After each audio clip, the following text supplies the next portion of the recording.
My name is Carl Duivenvoorden and I live in Upper Kingsclear, New Brunswick. My EV is a 2019 Chevrolet Bolt.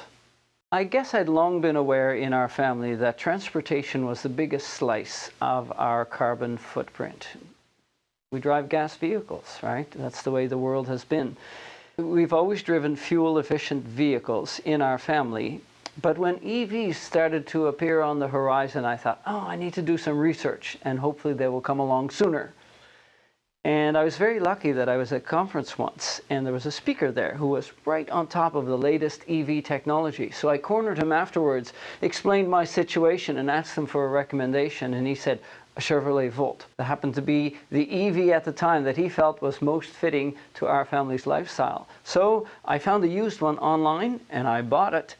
And we had that for 2 years. And really, it was a wonderful vehicle, and it was a great introduction to EVs because it's a plug-in hybrid. So it has a battery system that the car runs fully electric until the battery is low, and then there's a gas engine that kicks in seamlessly and just takes over.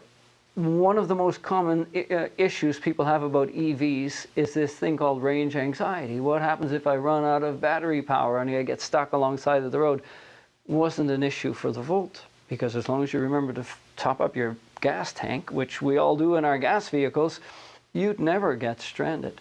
So we had that vehicle for about 2 years, and we learned a lot more about how the EV side of it worked, and it was beautiful. I mean, that vehicle was powerful. It had every feature you could imagine.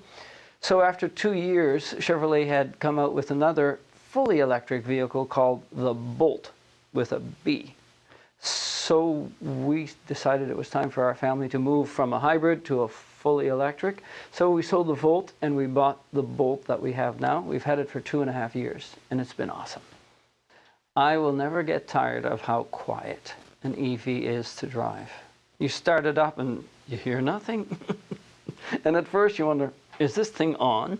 It is. And then you put it in gear and it rolls away and it's as quiet. I'll never get tired of that. And here's the other thing I won't get tired of. I hope I can say this. Power. EVs have tremendous power. So right from a dead stop, they have instant full power.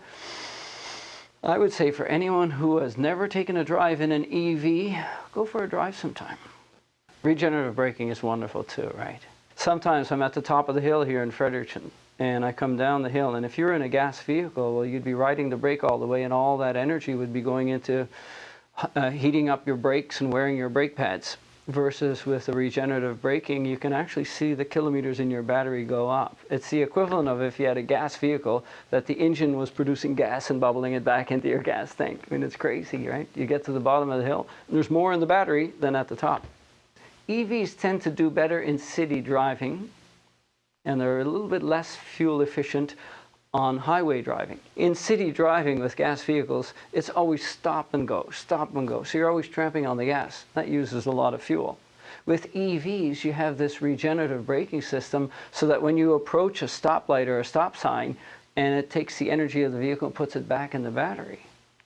So it doesn't wear your brakes, and you've got that energy available so that when you start again, well, you're essentially recycling the same energy. So EVs are really, really efficient in city driving.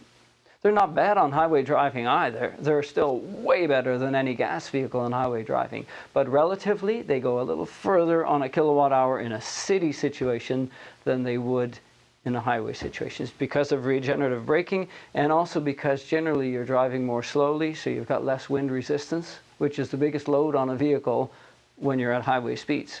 And it's not so much a factor if you're in city driving.